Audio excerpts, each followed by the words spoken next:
ಸ್ನೇಹಿತರೆ, ಮೀಡಿಯಾ ಮಾಸ್ಟರ್ಸ್ಗೆ ಸ್ವಾಗತ ಸುಸ್ವಾಗತ. ಗೆಳೆಯರೆ, ಬಾಂಗ್ಲಾದೇಶದಲ್ಲಿನ ಉದ್ವಿಗ್ನ ಪರಿಸ್ಥಿತಿಯ ಹಿನ್ನೆಲೆಯಲ್ಲಿ ಎರಡು ದೊಡ್ಡ ಬೆಳವಣಿಗೆಗಳಾಗಿವೆ. ಬಾಂಗ್ಲಾದಲ್ಲಿ ಭಾರತ ವಿರೋಧಿ ಕೂಗು ದೊಡ್ಡ ಮಟ್ಟದಲ್ಲಿ ಕೇಳಿಬರ್ತಾ ಇರುವಾಗ ಭಾರತ ಈಶಾನ್ಯ ರಾಜ್ಯಗಳಲ್ಲಿ ತನ್ನ 4ನೇ ಸೇನಾ ನೆಲೆಯನ್ನು ಸ್ಥಾಪಿಸೋದಕ್ಕೆ ಸಿದ್ಧತೆಗಳನ್ನು ಮಾಡ್ತಾ ಅಲ್ಲಿ ತನ್ನ ಸೇನಾ ಜಮಾವಣೆಯನ್ನು ಹೆಚ್ಚು ಮಾಡ್ತಾ ಇರೋ ಸಂದರ್ಭದಲ್ಲಿ ಬಾಂಗ್ಲಾ ಸೇನಾ ನಾಯಕ ವಕಾರುಜ್ಜಮಾನ್ ಭಾರತೀಯ ಸೇನಾ ಮುಖ್ಯಸ್ಥರ ಜೊತೆ ಮಾತುಕತೆಗಳನ್ನು ನಡೆಸಿದ್ದಾರೆ. ಹಾಗೆ ಮತ್ತೊಂದು ಕಡೆ ಬಾಂಗ್ಲಾದಿಂದ ಗಡಿ ದಾಟಿ ಅಕ್ರಮವಾಗಿ ಭಾರತದ ಒಳಗೆ ನುಸುಳಿದ್ದ ಇಬ್ಬರು ಕಳ್ಳರನ್ನು BSF ಯೋಧರು ಹೊಡೆದು ಕೊಂದಿದ್ದಾರೆ.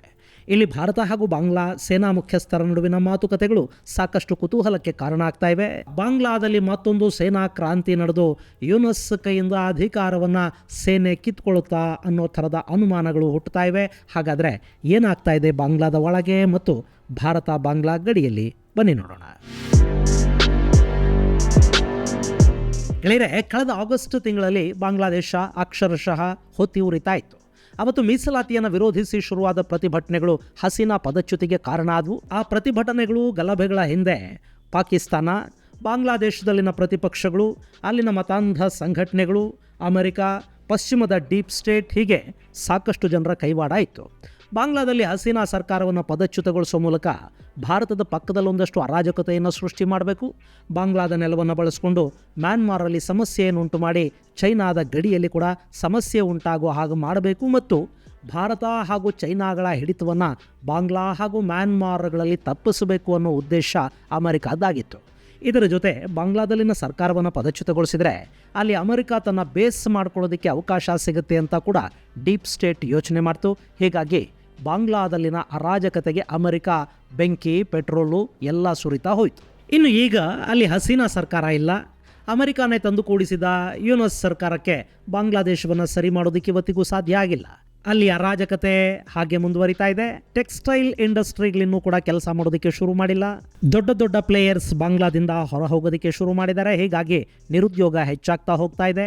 ಎಲ್ಲಿ ನಿರುದ್ಯೋಗ ಹೆಚ್ಚಾಗುತ್ತೋ ಅಲ್ಲಿ ಗಲಭೆಗಳನ್ನು ಮಾಡೋದಕ್ಕೆ ಜನ ಸಿಗ್ತಾರೆ, ಲೂಟಿ ಮಾಡೋರು ಹೆಚ್ಚಾಗ್ತಾರೆ. ಬಾಂಗ್ಲಾದಲ್ಲಿ ಈಗ ಆಗ್ತಾ ಇರೋದು ಅದೇನೆ.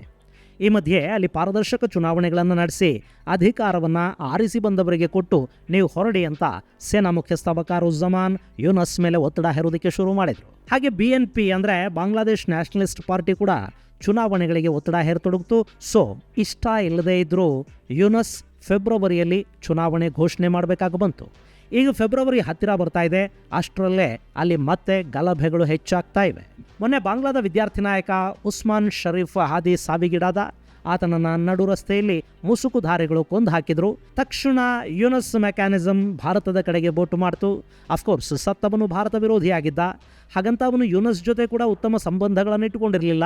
ಯೂನಸ್ ತನ್ನ ಬೆಂಬಲಿಗರ ಮೂಲಕ ಸ್ಥಾಪನೆ ಮಾಡಿರೋ ರಾಜಕೀಯ ಪಕ್ಷದ ನಾಯಕರಿದಾರಲ್ಲ, ಅವರು ಯಾರ ಜೊತೆಗೂ ಈ ಉಸ್ಮಾನ್ನ ಹದಿಗೆ ಉತ್ತಮ ಬಾಂಧವ್ಯಗಳಿರಲಿಲ್ಲ.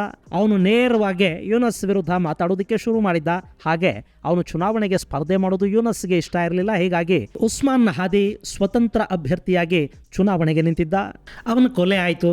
ಕೊಂದವರು ಯಾರು ಭಾರತದಿಂದ ಹೋದವರಾಗಿರಲಿಲ್ಲ, ಅವರು ಬಾಂಗ್ಲಾದೇಶದವರೇ ಆಗಿದ್ದರು. ಆದರೂ ಯೂನಸ್ ಆಡಳಿತ ಭಾರತದ ಕಡೆಗೆ ಬೊಟ್ಟು ಮಾರ್ತು. ಆರೋಪಿಗಳು ಭಾರತಕ್ಕೆ ಹೋಗಿ ತಲೆ ಮರೆಸ್ಕೊಂಡಿದ್ದಾರೆ ಅಂತ ಹೇಳಲಾಯಿತು. ಭಾರತದ ವಿರುದ್ಧ ಅವನು ಮಾತಾಡ್ತಾ ಇದ್ದ. ಹೀಗಾಗಿ ಭಾರತವೇ ಅವನನ್ನು ಕೊಲೆ ಮಾಡಿಸ್ತು ಅಂತ ಕೂಡ ಅಲ್ಲಿ ಸುದ್ದಿ ಹಬ್ಬಿಸಲಾಯಿತು. ಇಲ್ಲಿ ಅವನ ಸಾವಿನಿಂದ ಭಾರತಕ್ಕಾಗೋ ಲಾಭ ಏನೂ ಇರಲಿಲ್ಲ, ಆದರೆ ಯೂನಸ್ಗೆ ಲಾಭ ಆಗ್ತಾ ಇತ್ತು. ಇನ್ನು ಅವನಿಗೆ ಸೂಕ್ತ ರಕ್ಷಣೆ ಕೊಡೋ ಕೆಲಸವನ್ನು ಯೂನಸ್ ಸರ್ಕಾರ ಮಾಡಿರಲಿಲ್ಲ.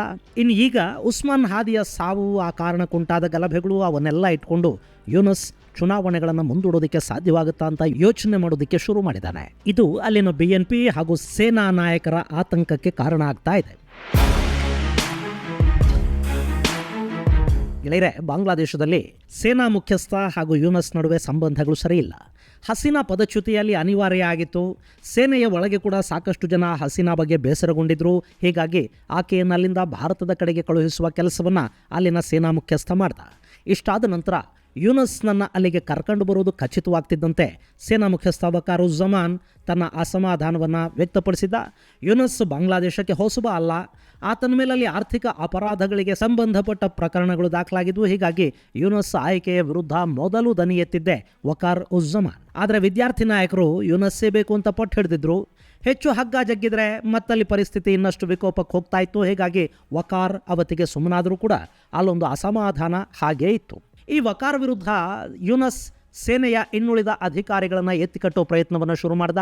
ಅಲ್ಲೊಂದು ಸೇನಾ ಬಂಡಾಯ ಆಗಿ ವಕಾರ್ನನ್ನು ಬಂಧಿಸೋದಕ್ಕೆ ಬೇಕಾದ ವ್ಯವಸ್ಥೆಗಳು ಆಗೋದ್ವು. ಆದರೆ ಭಾರತ ಈ ಬಗ್ಗೆ ಆ ಸೇನಾ ನಾಯಕನನ್ನು ಎಚ್ಚರಿಸಿತು. ಆತನನ್ನು ಕಾಪಾಡೋ ಪ್ರಯತ್ನವನ್ನು ಕೂಡ ಭಾರತ ಮಾಡ್ತು. ಪರಿಣಾಮ ಇನ್ನೂ ಆತ ಸೇನಾ ಮುಖ್ಯಸ್ಥನಾಗಿ ಉಳ್ಕೊಂಡಿದ್ದಾನೆ. ಅಷ್ಟೇ ಅಲ್ಲ, ಬೇಗ ಚುನಾವಣೆ ಮಾಡಿ ಅಂತ ಯೂನಸ್ ಮೇಲೆ ಒತ್ತಡ ಹೇರಿದ್ದು ಕೂಡ ಇದೇ ವಕಾರ್ ಉಜ್ ಜಮಾನ್. ಡಿಸೆಂಬರ್ ಹೊತ್ತಿಗೆ ಚುನಾವಣೆಗಳು ನಡೆದು ಹೋಗಬೇಕು, ಹೊಸ ವರ್ಷಕ್ಕೆ ಬಾಂಗ್ಲಾದಲ್ಲಿ ಹೊಸ ಸರ್ಕಾರ ಇರಬೇಕು ಅಂತ ಆತ ಅಂತಿಮ ಗಡುವನ್ನು ಕೊಟ್ಟ ನಂತರ ಯೂನಸ್ ಫೆಬ್ರವರಿಗೆ ಚುನಾವಣಾ ದಿನಾಂಕವನ್ನು ನಿಗದಿ ಮಾಡ್ದ. ಆದರೆ ಈಗಲೂ ಕೂಡ ಅದನ್ನು ಮಾಡೋದಕ್ಕೆ ಯೂನಸ್ಗೆ ಇಷ್ಟ ಇಲ್ಲ. ಹೀಗಾಗಿ ಈ ಗಲಭೆಗಳನ್ನು ಬಳಸ್ಕೊಳ್ಳೋದಕ್ಕೆ ಆತ ಪ್ರಯತ್ನಗಳನ್ನು ಮಾಡ್ತಲೇ ಇದ್ದಾನೆ. ಇನ್ನು ಇದೇ ಸಂದರ್ಭದಲ್ಲಿ ಬಾಂಗ್ಲಾದಲ್ಲಿ ಹಿಂದೂಗಳು, ಕ್ರೈಸ್ತರು ಮತ್ತು ಬೌದ್ಧರ ವಿರುದ್ಧ ದಾಳಿಗಳು ಶುರುವಾಗಿವೆ. ಅಲ್ಲಿ ಮತಾಂಧ ಶಕ್ತಿಗಳು ಯಾವ ಕಾರಣಕ್ಕೆ ಬೀದಿಗಿಳಿದ್ರೂ ಕೂಡ ದಾಳಿಗಳಿಗೆ ತುತ್ತಾಗೋದು ಅಲ್ಲಿನ ಅಲ್ಪಸಂಖ್ಯಾತ ಸಮುದಾಯನೇ. ಈಗ ಕೂಡ ಹದಿಯ ಸಾವಿಗೂ ಬಾಂಗ್ಲಾದ ಅಲ್ಪಸಂಖ್ಯಾತರಿಗೂ ಯಾವ ಸಂಬಂಧವೂ ಇಲ್ಲ. ಆದರೂ ಅಲ್ಲಿನ ಹಿಂದೂ, ಕ್ರೈಸ್ತ ಹಾಗೂ ಬೌದ್ಧರ ಮೇಲೆ ದಾಳಿಗಳಾಗ್ತಾ ಹೋಗ್ತಾ ಇವೆ. ಮೊನ್ನೆ ತುಂಬ ವೈಯಕ್ತಿಕ ಕಾರಣಕ್ಕೆ ದೀಪಕ್ ಚಂದ್ರ ದಾಸ್ ಅನ್ನೋ ಹಿಂದೂ ಕಾರ್ಮಿಕನೊಬ್ಬನನ್ನು ಭಯಾನಕವಾಗಿ ಕೊಲೆ ಮಾಡಲಾಯಿತು. ಗೆಳೆಯರೆ, ಅವನಿಗೂ ಹಾದಿಗೂ ಯೂನಸ್ಗೂ ಯಾವ ಸಂಬಂಧನೂ ಇರಲಿಲ್ಲ. ಅವನ ಕಾರ್ಖಾನೆಯೊಂದರ ಸಾಮಾನ್ಯ ಕಾರ್ಮಿಕ. ಅವನ ಸಹ ಕಾರ್ಮಿಕನೊಬ್ಬನಿಗೆ ಇವನ ಬಗ್ಗೆ ಅಸಹನೆ ಇತ್ತು. ಸದಾ ಇವನ ಜೊತೆ ಜಗಳ ತೆಗೆಯೋದಕ್ಕೆ ಕಾರಣವನ್ನು ಹುಡುಕ್ತಾ ಇದ್ದ. ಅಲ್ಲಿ ಗಲಾಟೆಗಳಾದವಲ್ಲ, ಅದನ್ನು ಬಳಸ್ಕೊಂಡು ದೀಪದಾಸ್ ಇಸ್ಲಾಂನ ವಿರುದ್ಧ ಮಾತಾಡ್ದ ಅಂತ ಅವನ ಬಗ್ಗೆ ಸುಳ್ಳು ಸುದ್ದಿಯನ್ನು ಹಬ್ಬಿಸಲಾಯಿತು. ದೂರನ್ನು ಕೂಡ ದಾಖಲು ಮಾಡಲಾಯಿತು. ಬ್ಲಾಸ್ಫಮಿ, ಮತನಿಂದೆ. ಇದನ್ನು ಇಸ್ಲಾಮಿಕ್ ಕಟ್ಟರ್ವಾದಿಗಳು ಸಹಿಸೋದಿಲ್ಲ. ಅಲ್ಲಿ ಆರೋಪ ನಿಜಾನ ಸುಳ್ಳ ಅನ್ನೋದನ್ನು ತಿಳ್ಕೊಳ್ಳೋ ವಿವೇಚನೆ ಕೂಡ ಅವರಿಗಿರೋದಿಲ್ಲ. ಬುದ್ಧಿಗೆ ಸೆಗಣಿ ಮೆತ್ಕೊಂಡಿರುತ್ತೆ. ಇನ್ನಿವನ ಮೇಲೆ ಆರೋಪ ಬಂತು, ಅವನನ್ನು ಹೊಡೆದ್ರು. ಆ ವಿಡಿಯೋಗಳನ್ನು ನೀವು ನೋಡೋದಕ್ಕೆ ಕೂಡ ಸಾಧ್ಯ ಆಗೋದಿಲ್ಲ. ಅಷ್ಟು ಭಯಾನಕವಾಗಿ ಅವನ ಮೇಲೆ ಹಲ್ಲೆ ಮಾಡಿದರು. ಒಬ್ಬಿಬ್ಬರಲ್ಲ, 100 ಜನ ಮುತ್ಕೊಂಡು ಹೊಡೆದ್ರು. ಅದರಲ್ಲಿ ಬಹಳಷ್ಟು ಜನ ಅವನ ಜೊತೆ ದಿನ ಊಟ ಮಾಡ್ತಿದ್ದವರು, ಟೀ ಕುಡಿತಿದ್ದವರು, ಅಗತ್ಯ ಇದ್ದಾಗ ಸಾಲಾಗಿಲ್ಲ ಇಸ್ಕೋತಿದ್ದವರೇ. ಅವನು ಇಸ್ಲಾಂ ವಿರುದ್ಧ ಮಾತಾಡ್ದ ಅನ್ನೋ ಒಂದು ಸುಳ್ಳು ದೂರು ಬಂದು ಕೂಡಲೇ ಅವನ ಜೊತೆ ಒಂದೇ ತಟ್ಟೆಯಲ್ಲಿ ತಿಂದವರು ಕೂಡ ಅವನನ್ನು ಹೊಡೆಯೋದಕ್ಕೆ ಶುರು ಮಾಡಿದರು. ಇಷ್ಟಕ್ಕೂ ಅವನು ಹೇಳಿದ್ದೇನು, ಈಶ್ವರ ಅಲ್ಲ ತೇರೆ ನಾಮ್, ಈಶ್ವರ ಅಲ್ಲ ಎರಡೂ ಒಂದೇ ಅಂತ ಹೇಳ್ದ ಅಷ್ಟೇ. ನಮ್ಮ ಸೆಕ್ಯುಲರ್ಗಳು ಇದನ್ನೇ ಅಲ್ವಾ ನಮಗೆ ದಿನ ಹೇಳಿಕೊಡೋದು.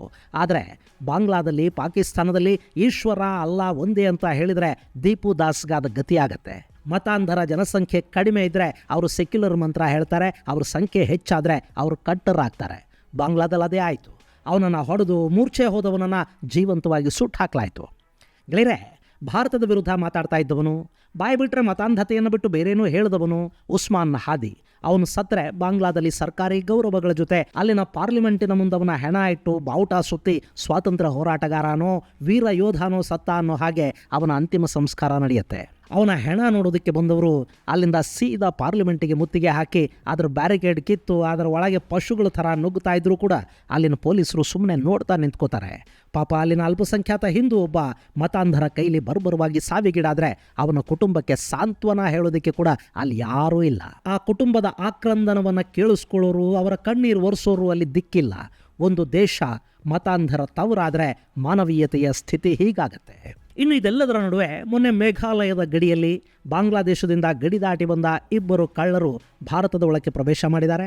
ಇಲ್ಲಿ ಹೀಗೆ ಕದ್ದು ಗಡಿ ದಾಟಿ ಬರೋದು, ರೈತರ ಹಸುಗಳನ್ನು, ದನಕರುಗಳನ್ನು, ಇನ್ನಿತರ ವಸ್ತುಗಳನ್ನು ಹೊತ್ಕೊಂಡು ಹೋಗೋದು ಆಗಾಗ ನಡೀತಾ ಇರತ್ತೆ. ಇಷ್ಟು ದಿನ ಹಾಗೆ ಬಂದವರನ್ನು ಬೆದರಿಸಿ ವಾಪಸ್ ಕಳುಹಿಸಲಾಗ್ತಾ ಇತ್ತು. ಅವರ ಮೇಲೆ BSF ಗುಂಡು ಹಾರಿಸ್ತಾ ಇರಲಿಲ್ಲ.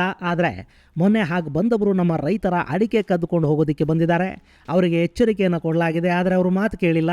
ಹೀಗಾಗಿ BSF ಗುಂಡು ಹಾರಿಸಿದೆ. ಇಬ್ಬರು ಬಾಂಗ್ಲಾ ನುಸುಳುಕೋರರು ಅಲ್ಲಿ ಸಾವಿಗೀಡಾಗಿದ್ದಾರೆ. ಮೊನ್ನೆ ನಮ್ಮದೇ ಸಮುದ್ರ ಗಡಿಯಲ್ಲಿದ್ದ ಭಾರತೀಯ ಮೀನುಗಾರರ ಹಡಗಿನ ಮೇಲೆ ಬಾಂಗ್ಲಾದ ಕೋಸ್ಟ್ ಗಾರ್ಡ್ಸ್ ದಾಳಿ ಮಾಡಿದ್ರು. ಅದಕ್ಕೆ ಪ್ರತೀಕಾರ ಅನ್ನೋ ಹಾಗೆ ಇಬ್ಬರು ಒಳ ನುಸುಳುಕೋರರನ್ನು BSF ಹೊಡೆದು ಹಾಕಿದೆ. ಈ ಮೂಲಕ ಇನ್ನು ಮುಂದೆ ಗಡಿ ದಾಟಿ ಬಂದರೆ ಅಲ್ಲೇ ಹೆಣ ಕೆಡುತ್ತೀವಿ ಅನ್ನೋ ಎಚ್ಚರಿಕೆಯನ್ನು ಭಾರತೀಯ ಯೋಧರು ಕೊಟ್ಟಿದ್ದಾರೆ. ಇದು ಬಾಂಗ್ಲಾದ ವಿಷಯದಲ್ಲಿ ತುಂಬ ಒಳ್ಳೆಯ ಬೆಳವಣಿಗೆ. ಇದರ ಜೊತೆ ಭಾರತ ತನ್ನ ಸೇನಾ ನಿಯೋಜನೆಯನ್ನು ಬಾಂಗ್ಲಾದ ಗಡಿಯಲ್ಲಿ ಹೆಚ್ಚು ಮಾಡ್ತಾ ಇದೆ. ರಫೇಲ್ಗಳನ್ನು ನಿಯೋಜನೆ ಮಾಡಿದ್ದಾರೆ. ಮಿಜೋರಾಂನಲ್ಲಿ ಮತ್ತೊಂದು ಸೇನಾ ನೆಲೆಯ ಸ್ಥಾಪನೆ ಕಾರ್ಯಗತಗೊಳ್ತಾ ಇದೆ. ಅಗತ್ಯ ಬಿದ್ದರೆ ಸಿಲಿಗುರಿ ಕಾರಿಡಾರ್ ವಿಸ್ತರಣೆ ಕೂಡ ಆಗುತ್ತೆ. ಇನ್ನು ಈಶಾನ್ಯ ರಾಜ್ಯಗಳಲ್ಲಿ ಬಾಂಗ್ಲಾದೇಶದ ವಿರುದ್ಧ ಪ್ರತಿಭಟನೆಗಳು ಕೂಡ ತೀವ್ರ ಸ್ವರೂಪವನ್ನು ಪಡ್ಕೊಳ್ತಾ ಇವೆ. ಇದೆಲ್ಲದರ ಹಿನ್ನೆಲೆಯಲ್ಲಿ ಆತಂಕಕ್ಕೀಡಾಗ್ತಾ ಇರೋದು ಬಾಂಗ್ಲಾದ ಸೇನೆ. ಅಲ್ಲಿನ ಯೂನಸ್ಸು, ಮತಾಂಧ ಶಕ್ತಿಗಳು ಇವೆಲ್ಲ ಭಾರತದ ವಿರುದ್ಧ ಏನೇ ಮಾತಾಡಬಹುದು. ಆದರೆ ನಾಳೆ ಭಾರತ ಬಾಂಗ್ಲಾದ ಮೇಲೆ ದಾಳಿ ಮಾಡಿದರೆ ಕಾದಾಡಬೇಕಾಗಿರೋದು ಬಾಂಗ್ಲಾದ ಸೇನೆ ಅಲ್ವಾ. ಭಾರತದ ಎದುರು ನಿಲ್ಲುವಷ್ಟು ಸೇನೆ, ಆಯುಧಗಳು, ಸಂಪನ್ಮೂಲ ಏನೂ ಕೂಡ ಅವರ ಬಳಿ ಇಲ್ಲ. ಯುದ್ಧ ಶುರುವಾದರೆ ದೀಪದ ಹುಳುಗಳ ಥರ ಬಾಂಗ್ಲಾದ ಸೈನಿಕರು ಸತ್ತು ಹೋಗ್ತಾರೆ. ಇದು ಸೇನಾ ಮುಖ್ಯಸ್ಥ ವಕಾರ್ಗೂ ಗೊತ್ತಿದೆ. ಅಷ್ಟೇ ಅಲ್ಲ, ಆತ ಇವತ್ತಿಗೂ ಭಾರತದ ಜೊತೆ ಸಂಬಂಧ ಕೆಡಿಸ್ಕೊಳ್ಳೋದಕ್ಕೆ ಸಿದ್ಧ ಇಲ್ಲ. ಯೂನುಸ್ ಅಲ್ಲಿಂದ ಬೇಗ ತೊಲಗಿದರೆ ಬಾಂಗ್ಲಾದ ಪರಿಸ್ಥಿತಿ ಸರಿ ಹೋಗುತ್ತೆ ಅನ್ನೋದು ವಕಾರ್ಗೆ ಗೊತ್ತಿದೆ. ಹಾಗೆ ಆತನ ಅಧಿಕಾರಾವಧಿ ಕೂಡ 2026 ಸೆಪ್ಟೆಂಬರ್ವರೆಗೆ ಮಾತ್ರ ಇದೆ. ಅಷ್ಟರಲ್ಲಿ ಯೂನಸ್ನ ಶಕ್ತಿ ಹೆಚ್ಚಾದರೆ ವಕಾರ್ಗೆ ಕಷ್ಟಗಳು ತಪ್ಪಿದ್ದಲ್ಲ. ಹೀಗಾಗಿ ವಕಾರ್ ಭಾರತೀಯ ಸೇನಾ ಮುಖ್ಯಸ್ಥರ ಜೊತೆ ಮಾತುಕತೆಗಳನ್ನು ನಡೆಸಿದ್ದಾನೆ. ಅಲ್ಲಿ ಮತ್ತೆ ಶುರುವಾಗಿರೋ ಗಲಭೆಗಳು, ಅರಾಜಕ ಸ್ಥಿತಿ, ಅದನ್ನು ಬಳಸ್ಕೊಳ್ಳೋದಕ್ಕೆ ಯೂನಸ್ ಹಾಕ್ತಾ ಇರೋ ಹೊಂಚು, ಇದೆಲ್ಲವನ್ನು ನೋಡ್ತಾ ಇದ್ದರೆ ಬಾಂಗ್ಲಾದಲ್ಲಿ ಸೇನಾ ದಂಗೆ ನಡೆದರೆ ಆಶ್ಚರ್ಯ ಪಡಬೇಕಿಲ್ಲ. ಸೇನಾ ಮುಖ್ಯಸ್ಥ ವಕಾರ್ ತನ್ನ ಕೆಲ ನಿಷ್ಠಾವಂತರನ್ನು ವಿಶ್ವಾಸಕ್ಕೆ ತಗೊಂಡು ಬಾಂಗ್ಲಾದ ಅಧಿಕಾರವನ್ನು ಸೇನೆಯ ಕೈಗೆ ತಗೊಳ್ಳೋ ಸಾಧ್ಯತೆಗಳನ್ನು ಅಲ್ಲಿ ತಳ್ಳಿ ಹಾಕೋದಕ್ಕಾಗೋದಿಲ್ಲ. ಹಾಗೇನಾದರೂ ಆದರೆ ಬಾಂಗ್ಲಾ ಒಂದು ಹಂತಕ್ಕೆ ಸರಿ ಹೋಗಲೂಬಹುದು. ಆದರೆ ಏನಾಗುತ್ತೆ ಅನ್ನೋದನ್ನು ಕಾದು ನೋಡಬೇಕಿದೆ. ಇದು ಗೆಳೆಯರೆ ಬಾಂಗ್ಲಾದೇಶದ ಒಂದಷ್ಟು ಅಪ್ಡೇಟ್ಸ್. ಮುಂದಿನ ಸಂಚಿಕೆಯಲ್ಲಿ ಮತ್ತಷ್ಟು ವಿಶೇಷಗಳ ಜೊತೆ ಮತ್ತೆ ಭೇಟಿಯಾಗೋಣ. ಅಲ್ಲಿವರೆಗೆ ಜೈ ಹಿಂದ್, ಜೈ ಕರ್ನಾಟಕ.